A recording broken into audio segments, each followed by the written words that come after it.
역대하 35장 20절에서 27절입니다. 이 모든 일 후 곧 요시아가 성전 정돈하기를 마친 후에 애굽 왕 느고가 유브라데 강가 길그미스를 치러 올라왔으므로 요시아가 나가서 방비하였더니 느고가 요시아에게 사신을 보내어 이르되 유다 왕이여 내가 그대와 무슨 관계가 있느냐 내가 오늘 그대를 치려는 것이 아니요 나와 더불어 싸우는 족속을 치려는 것이라 하나님이 나에게 명령하사 속히 하라 하셨은즉 하나님이 나와 함께 계시니 그대는 하나님을 거스르지 말라 그대를 멸하실까 하노라 하나 요시아가 몸을 돌이켜 떠나기를 싫어하고 오히려 변장하고 그와 싸우고자 하여 하나님의 입에서 나온 느고의 말을 듣지 아니하고 무깃도 골짜기에 이르러 싸울 때에 활 쏘는 자가 요시아 왕을 쏜지라 왕이 그의 신하들에게 이르되 내가 중상을 입었으니 나를 도와 나가게 하라 그 부하들이 그를 병거에서 내리게 하고 그의 버금 병거에 태워 예루살렘에 이른 후에 그가 죽으니 그의 조상들의 묘실에 장사되니라. 온 유다와 예루살렘 사람들이 요시아를 슬퍼하고 예레미야는 그를 위하여 애가를 지었으며 모든 노래하는 남자들과 여자들은 요시아를 슬피 노래하니 이스라엘의 규례가 되어 오늘까지 이르렀으며 그 가사는 애가 중에 기록되었더라. 요시아의 남은 사적과 여호와의 율법에 기록된 대로 행한 모든 선한 일과 그의 처음부터 끝까지 행적은 이스라엘과 유다 열왕기에 기록되니라. 아멘. 609년입니다. 주전 609년이 세계사적으로 중요한 해입니다. 제가 몇 주 전에 주일에 소개했던 책 하나 있는데 연세대학교의 이삭이라는 교수님이 쓴 발굴한 신의 흔적들 이렇게 이분이 이스라엘에서 공부를 한 분인데 고고학자예요. 그래서 여러 가지 발굴한 고고학자들의 발굴한 흔적들과 역사적 기록들을 가지고 성경을 이해하는 그래서 여러분 한번 꼭 사서 읽어보시라 추천한 기억이 있습니다. 여호사밧이 왜 북쪽의 아합과 이세벨의 딸 아달랴를 며느리로 삼아서 이런 북이스라엘과 그 전까지는 계속 분열왕국의 왕들이 르호보암 때부터 전쟁을 했거든요. 남유다와 북이스라엘이. 근데 최초로 여호사밧이 하나님 보시기에 정직하게 참 반듯한 왕이었음에도 불구하고 가장 악한 아합과 이세벨과 사돈 관계를 맺었을까? 이것 설명하면서 이 책을 소개한 기억이 있습니다. 발굴한 신의 흔적들이라는 이삭 교수의 책에 보면 이 사건 오늘 본문과 연관되는 내용들이 나옵니다. 세계에서 최초로 아수르 제국이 지중해 근동 지역이라고 그래요. 레반트 지역이라고도 말하는데요. 근동이라는 것은 유럽을 중심으로 역사책을 기록하잖아요. 그러니까 유럽을 중심으로 보면 가까운 동쪽이 근동이에요. 그 다음에 중간쯤 동쪽은 중동이고 우리나라처럼 유럽에서 멀리 있는 동쪽은 원동이나 극동 이렇게 유럽을 기준으로 보면 가까운 동쪽, 근동 이스라엘, 팔레스타인, 이집트 여기는 유럽에 가까운 지중해에 붙어있는 지중해 동쪽에 붙어있는 가까운 동쪽이잖아요. 그래서 성경의 역사를 고대 근동 역사 이렇게 부르는 거예요. 유럽을 기준으로 보면 가까운 동쪽이어서 근동인 거예요. 그래서 이스라엘의 구약의 역사들 볼 때 고대 근동 역사 이렇게 표현하거든요. 그다음에 우리가 중동이라고 부르는 건 유럽의 기준에서 중동이고요. 우리나라는 유럽의 기준에서 극동, 원동 이렇게 부르는 것이죠. 어쨌든 레반트라는 말은 해가 뜬다, 동쪽 그런 뜻이에요. 다 근동이나 동쪽이니까요. 유럽의 기준에서 보면 레반트 지역, 그 지역에 있어서 최초로 세계를 제패한 나라가 아수르 제국이에요. 그런데 아수르 제국이 인류사에서 최초로 도입한 제도가 상비군 제도예요. 상비군은 평소에 군대로 모집해서 그냥 직업 군인인 거죠. 전문 군인으로 훈련된 군대를 조직한. 그럼 그 전에 나라들은 어떻게 군대를 양성했는가? 평소에는 농사짓고 자기 생업에 종사하다가 유사시의 군대로 모집해서 전쟁을 하는 거예요. 모든 나라들이 평소에 생업에 종사하다가 유사시나 전쟁이 날 때 군대로 동원돼서 전쟁을 치르는 이런 방식이었는데, 인류 역사상 최초로 아시리아 제국이 군대를 모집해서 평소에도 군대로 훈련하고 전쟁을 준비하는 상비군 제도를 인류 최초로 도입한 제국이 아수르예요. 그럼 누가 더 잘 싸우겠어요, 여러분? 평소에 농사 짓다가 전쟁 나면 모인 군대겠어요? 아니면 평소에 훈련받고 전쟁 연습하다가 전쟁을 하는 군대겠어요? 말할 것도 없겠죠. 그래서 아수르 제국이 거의 1000년간 그 세계를 지배해요. 아주 강력한. 그리고 아수르 제국은 군사 제도를 다양한 부대를 기마병, 보병 하면서 굉장히 조직을 잘했어요. 이 아수르 제국이에요. 그 아수르 제국이 이제 7세기, 주전 7세기가 600년대에 들어서면서 600년대로 넘어오면서 쇠약해지기 시작해요. 그 아수르 제국을 견제할 수 있는 세력이 새롭게 동쪽에서 떠오르는 바벨론 제국. 결국 아수르는 바벨론에게 망하잖아요. 제국이 멸망해요. 그래서 신바벨론 제국이라고 그래요. 바벨론 제국하고 그다음에 오래전부터 애굽, 아프리카에서 지배했던 이집트, 애굽이라는 두 나라가 이제 아수르 제국에게 위협이 될 수 있는 그런 큰 나라들이겠죠.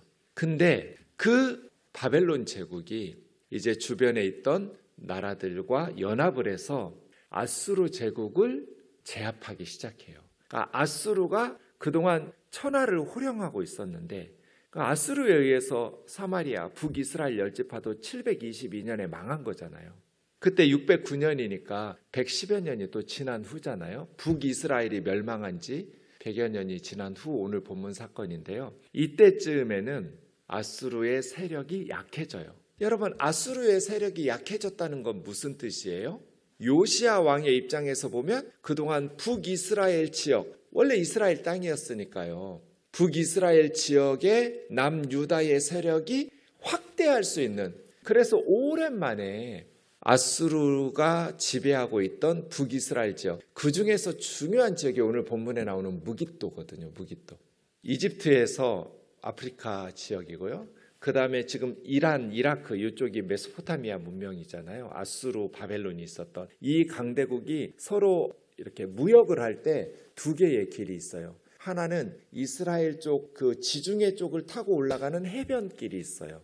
그 다음에 하나는 요단강 동쪽으로 가는 두 지파 반 이스라엘이 있는 거기를 킹스 하이웨이라고 그래요. 왕의 대로라고 부르는. 그러니까 메소포타미아와 이집트가 서로 무역을 하거나 군대가 가거나 할 때 중요한 두 도로가, 하나는 지중해 쪽으로 해안길을 타고 가는 해변길이 있고요. 하나는 동쪽으로 더 와서 요단강 동쪽으로 가는 왕의 대로가 있는데, 이 무깃도는 해안길에 딱 거기 중심에 있는, 그러니까 애굽에서 메소포타미아로 서로 왕래할 때 중요한 해안길의 도로가 그 중심에 군사적 요충지가 무깃도예요. 이 무깃도에서 1차 세계대전도 결정나거든요. 영국하고 그 오스만 투르크하고 무깃도 전투에서 결국 영국이 승리하면서 1차 세계대전을 결정적으로 확보하게 되는, 승기를 잡는 이 무깃도라는 지역이 굉장히 중요한 군사적 요충지예요. 역사적으로 많은 사건들이 있었던 지역이 무깃도인데요. 오늘 본문이 무깃도에서 일어난 사건이고, 요한계시록에 보면 아마겟돈 전쟁이 예수님 재림할 때 최후의 전쟁, 그 사탄의 세력과 그리스도의 세력이 아마겟돈 전쟁으로 결정이 나잖아요. 그 아마겟돈이라는 것이 하르 무깃돈이에요. 그래서 무깃도, 무깃도의 산, 그렇게 번역하면 무깃도의 산, 이게 무깃도에서 일어난다. 최후의 인류의 전쟁이, 이렇게 요한계시록에서 말하는 아마겟돈이 이 무깃도입니다. 무깃도. 무깃도가 굉장히 중요하고요. 그런데 이 아수르 제국이 이삭 교수의 책에 보면 별명이 하나 있어요. 피해 제국이에요. 피해 제국. 그만큼 아수르는 잔인한 폭력성을, 그리고 정복했던 피정복 국가에 대해서 매우 폭력적으로 잔인하게 보복하고 반역을 한다거나 하면 아주 잔인하게 보복하면서 그랬던 제국이 아수르 제국입니다. 그리고 이 아수르 제국의 매우 중요한 정책 중에 하나가 강제 이주 정책이에요. 그래서 북이스라엘 사람들도 아수르에게 멸망당한 후에 강제로 다른 지역으로 이주하고 다른 이방 지역에 있던 이방인들이 사마리아와 북이스라엘 지역으로 강제로 이주해서 혼혈이 되죠. 남유다, 바벨론은 그런 정책을 쓰지는 않거든요. 남유다 사람들이 볼 때 북이스라엘 사람들은 다 혼혈이고 우상숭배의 혼합 종교를 가지고 있는 사람들이어서 이제 더 이상 북쪽 사마리아 사람들을 유대인이라고 부를 수가 없을, 외국에서 혼혈 정책을 써서, 그러니까 이제 이거는 아수르의 여러 가지 목적이 있었겠죠. 여러 지역을 혼혈시켜 놓음으로써 아수르에게 동화되게 하고 각 지역에 자기들끼리 뭉쳐가지고 힘을 세력을 규합해서 모아가지고 아수르에게 독립을 꾀하는 반역을 도모하지 못하도록 힘을 약화시키는 그런 기능들도 있을 거고요. 여러 가지 중에서 대규모의 강제 이주 정책을 통해서 종교와 문화를 혼합한다. 이것이 아수르의 정책 중에 하나입니다. 그러다 보니 피정복 국가들의 불만과 이게 굉장히 컸겠죠. 독립의 의지들이. 그래서 610년에 아브라함이 이주했었던 하란, 유프라테스 강이 있는 그 하란 지역이 이제 바벨론에 의해서 빼앗깁니다. 아수르가.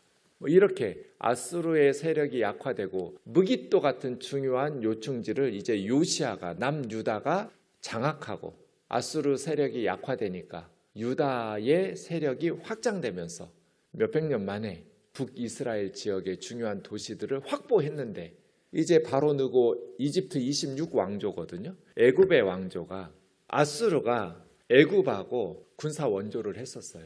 그러니까 바벨론이 치고 올라오니까, 신흥 강대국이 된 바벨론이 일어서서 치고 올라오니까 위급해진 쇠약해진 아수르가 애굽의 군사 원조를 요청해요. 그래서 애굽의 바로 느고 왕이 아수르를 도우려고, 이게 이제 바벨론 연대기라는 역사책에 나오는 내용이에요. 아수르를 도우려고, 바벨론의 공격을 받는 아수르를 도우려고 애굽에서 출정했어요. 그때가 609년 4월이에요. 우기가 끝나자마자. 그래서 바로 느고의 계획은 6월 초순까지 유프라테스 강에 가서 갈그미스 전투에 참여해서 아수르 군대와 합해서 연합군을 형성해서 바벨론을 친다. 이게 바로 느고의 계획이었는데 중간에 무깃도에서 요시아가 막아버린 거예요. 가장 빨리 가려면 해상으로 가는 게 빠르죠. 지중해로 배 타고 가는 게 빠른데 왜 이때 배 타고 빨리 가지 않고, 오늘 본문에도 보면 속히 하라는 표현이 나와요. 21절 보세요. 이 바로 느고가 요시아에게 말하는 하나님이 나에게 명령하사 속히 하라 하셨은즉, 그러니까 시간이 되게 중요했거든요. 전쟁이라는 게 타이밍이 중요하잖아요. 그래서 바로 느고는, 애굽의 왕은 빨리 가야 되는 거예요. 유프라테스 강으로, 갈그미시로. 그래서 아수르 군대와 연합해서 바벨론을 치려고 하는데 속히 하라. 그래서 6월 초까지는 가려고 계획했는데, 한 가지 질문이 이런 거죠. 왜 빨리 가려면 배 타고 빨리 가면 되지, 지중해로. 왜 육상으로 걸어갔냐는 거예요. 그때 이제 역사학자들은 이삭 교수의 책에 보면 602년 전에, 610년에 애굽의 왕이 죽고 바로 느고가 2년 전에 새로운 왕으로 즉위하는 거예요. 새로운 왕이 즉위하면 고대에는 자기들의 지배하에 있던 봉신 국가들의 왕들의 충성 맹세를 받는 거예요. 그래서 바로 느고가 전쟁에 갈 때 가나안 지역의 나라들을 밟으면서 가나안 지역의 왕들에게 충성 맹세를 서약받기 위해서 육로로 간 것으로 추측해요. 역사학자들이. 바다로 가지 않고. 어쨌든 그렇게 쭉 가고 있는데 무깃도에서 막은 거예요. 요시아가. 그렇게 요시아가 무깃도에서 막음으로써 무슨 일이 생겨요? 원래 6월 초까지 가서 바벨론과 싸우려고 했는데 2, 3주 늦어지게 된 거예요. 유다 군대 때문에. 여기서 요시아는 전사하지만, 제가 이 책을 읽기 전에는 오늘 본문을 보면서 요시아가 왜 이런 무모한, 바로 느고가 피하라고, 나는 너희와 싸우려고 온 게 아니라 유프라테스 강으로 올라가서 바벨론하고 싸울 거라고, 너희와 전쟁하려고 출정한 게 아니다. 이걸 밝혔음에도 불구하고 왜 요시아가 바로 느고와 싸우다가 전사했을까? 8살에 왕이 돼서 31년이니까 이제 39살밖에 안 됐거든요. 요시야는 39살밖에 안 된, 아직도 한참 이스라엘에서 가장 탁월한 왕이 요시야예요. 저는 다윗보다 훌륭한 것 같아요. 다윗은 왕이 돼서 노년에 교만해가지고 엄청난 하나님의 징계를 받기도 하고 죄를 짓기도 하잖아요. 요시야는 흠을 찾아보기 어려울 만큼 정말 신실한 왕이에요. 너무너무 탁월한 왕이 요시야예요. 근데 이 요시야가 무깃도에서 39살에 너무 아깝게 전사해버림으로써, 요시야가 죽고 나서 이스라엘은, 요시야가 아들이 4명 있었거든요. 요하난이라는 첫째 아들은 거의 성경에 이름만 나와 있으니까 일찍 죽은 것 같거든요. 그 다음에 엘리야김, 얘가 이제 왕이고요. 그 다음 시드기야, 그 다음 막내가 여호아하스라는 살룸이라는 왕이에요. 요시야 왕이 죽고 나서 살룸이, 여호아하스가 아버지를 이어서 바로 왕이 됐는데, 얘는 바로 애굽에 의해서 포로로 끌려가고 둘째 아들인 엘리야김이 왕이 돼요. 엘리야김이 한 11년 통치하다가 죽어서 엘리야김의 아들 엘리야김이 통치하다가, 근데 엘리야김은 다시 바벨론으로 끌려가면서 마지막 셋째 아들인 시드기야가 유다 왕 되면서 나라는 바벨론에게 망하거든요. 그러니까 여호아스, 엘리야김, 시드기야, 이게 한 20여 년이에요. 요시야 죽고 20년 후에 유다 예루살렘은 멸망해요, 바벨론에게. 그러니까 요시야가 마지막 유다와 예루살렘의 희망이었어요. 그런데 요시야가 이렇게 무깃도에서 갑자기 39살에 전사함으로써 가장 이스라엘의 역사에는 슬픈 사건, 정말 안타까운 사건이 오늘 본문 사건이거든요. 요시야가 좀 더 그때 전사하지 않고 살았으면 바벨론에게 그렇게 멸망당하지 않았을 텐데 하는 아쉬움이 남는 장면이 오늘 본문인데요. 저는 이제 여기까지 그동안 알고 있었는데, 이삭 교수님의 책을 보면서 요시야의 전투가 엄청난 역사를 방향을 바꿔놨다는 걸 알게 된 거죠. 무깃도에서 이 바로 누구의 군대가 2, 3주 지체한 거예요, 자기들의 계획보다.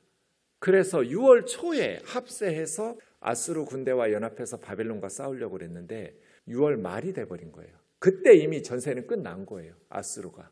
그래서 609년의 전투에서 패배하면서 결국 605년에 최후의 갈게미시 전투에서 아수르 제국이 1000여 동안의 왕조가 마무리 짓고 새롭게 바벨로니아 왕국이 세계를 제패하게 된 거예요. 이 결정적인 사건이 요시야의 무깃도 사건이었다.